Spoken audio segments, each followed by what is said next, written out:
Misumari 10 ya moto kwa wanaume. Namba 1.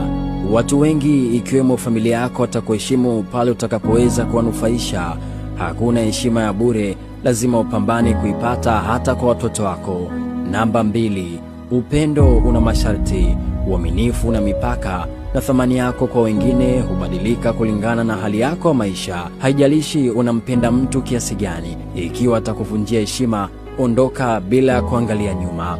Namba 3. Watu wengi wanaosema wanakupenda wataondoka kwenye maisha yako pale mambo yatapokuwa magumu, na watarudi tena utakapokuwa umefanikiwa. Hivyo usikubali kuwa kituo cha mapumziko.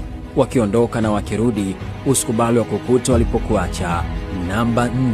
Ushauri wa wazazi wako mara nyingi huakisi hofu zao na sio uwezo wako. Hivyo wasikilize, lakini zingatia akili yako. Maisha ni yako na sio yao.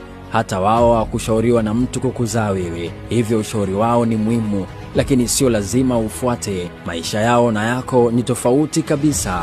Namba 5. Marafiki zako watafurahia mafanikio yako madogo, lakini hawatapenda kukuona ukifanikiwa zaidi.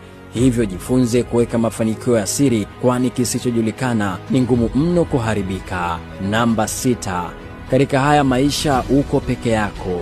Acha kutegemea au kudhani kuna mtu atakuja kukusaidia. Pambana, ukishinda sawa, na ukishindwa pia sawa. Namba 7. Mwanamke wako mzuri ni chombo cha starehe cha mwanaume mwingine. Kama hugongewi leo, kuna siku utagongewa tu. Hiyo weka akilini. Narudia tena, mwanamke wako mzuri ni chombo cha starehe cha mwanaume mwingine. Kama hugongewi sasa, kuna siku utagongewa tu. Hiyo weka akilini. Namba 8. Ukipewa kazi ya kukata mti kwa saa moja, basi tumia dakika 50 kunoa shoka lako. Hii haihusiani na mti wala shoka. Maandalizi muhimu mwanangu. Namba 9. Siku utakayoacha kuogopa kupoteza baadhi ya watu kwenye maisha yako, ndio Mungu atakuletea watu walio sahihi kwenye maisha yako. Namba 10. Katika maisha yako mwanangu, usije kumdhalilisha mwanaume mwenzako ili kumvutia mwanamke. Utakuwa umezingua ile kinoma babu. Katika misumari yote hii, ni msumari na mangapi umekuvutia zaidi? Share na washikaji zako wasiishi kilofa.